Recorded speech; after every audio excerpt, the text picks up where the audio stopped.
Imachao Kibushia, président de l'Institut méditerranéen des experts internationaux, membre du patronat CGEM Meknes IFRANS, Confédération générale des entreprises du Maroc à Meknes, et aussi parrain de l'association Ma Cité d'abord et vice-président du RAID, réseau d'appui aux initiatives de développement économique et social local au Sénégal.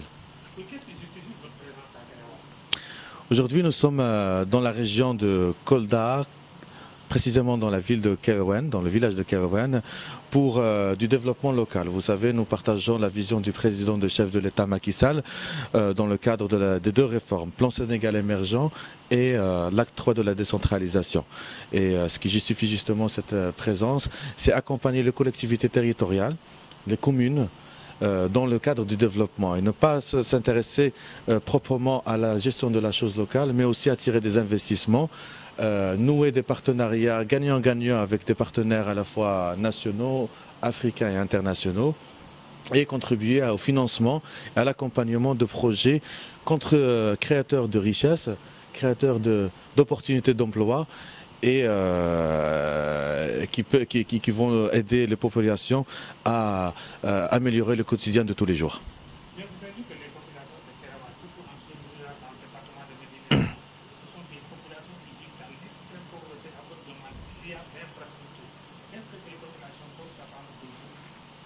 Vous savez, ce n'est pas la première fois que je viens au département de Yoro Fula. L'année dernière, j'ai été à Dinguiraye, puis aujourd'hui nous avons été à Samekanta dans la région de Sédiou, nous avons été à Dianamalave, nous avons été à Niaga, à Tanaf, demain nous serons à Tambaconda, hier nous avons été et aujourd'hui à Kérouane.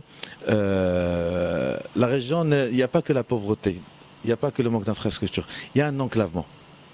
Et notre but, c'est de créer des projets entre des mairies limitrophes, créer des partenariats entre les maires, réaliser des formations pour montrer qu'en fait, entre mairies limitrophes, entre maires, entre adjoints au maire, entre élus, on peut contribuer à la réalisation de projets porteurs de valeur ajoutée et dire qu'en fait, si on réalise un consortium intercommunal, nous pouvons accéder à des financements pour justement améliorer et contribuer au désenclavement de ces communes qui sont tellement qui vivent tellement dans des conditions très précaires.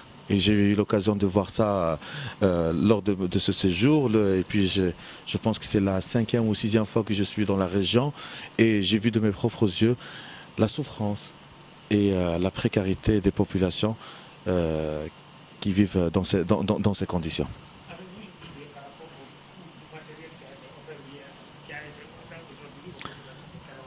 Vous savez, le mot offrir au cœur de Ma Cité d'abord ne fait pas partie de notre vocabulaire. Nous ne sommes pas là, n'est-ce pas, monsieur le maire, à offrir des cadeaux. Nous sommes là à accompagner, à contribuer. Nous avons financé à travers des crédits 9 machines à glace. L'accès à l'eau potable est très difficile. L'accès à l'eau fraîche, surtout avec l'arrivée du carême, du ramadan, est très difficile. Donc les machines à glace nous avons financé 9 machines à glace à coût de 14 000 € la machine, soit une somme de 126 000 €, presque 85 millions de francs CFA, que nous avons financé hier et aujourd'hui sur les communes de Kérouane, de Touba Fouladou et Pata et les mairies limitrophes. Ces projets vont permettre à chaque machine de produire 300 kg par jour. Et vous savez, surtout en période chaude, le prix de glace varie entre 500 et 1000 francs le kilo. Donc si on compte 450 francs le kilo, les machines vont produire 3 800 000 francs par mois. Par machine. Vous multipliez ça par 9, nous avoisinons le chiffre de 30 millions par mois pour ce que nous avons financé hier. Et le crédit, les mairies n'ont pas à financer, les femmes du rapide, les jeunes de Ma Cité d'abord n'ont pas à financer, à sortir de l'argent parce qu'on sait qu'ils ne peuvent pas, ils n'ont pas accès au crédit. Nous finançons, ils commencent le travail et puis petit à petit, ils commencent à rendre le prix de la machine. Une fois le prix de la machine est soldé, la machine revient à la communauté. C'est ça la création d'emplois locaux. C'est ça l'accompagnement de la jeunesse au niveau local. C'est ça aussi l'amélioration des conditions de la vie du quotidien de population au niveau rural. C'est moi qui vous remercie.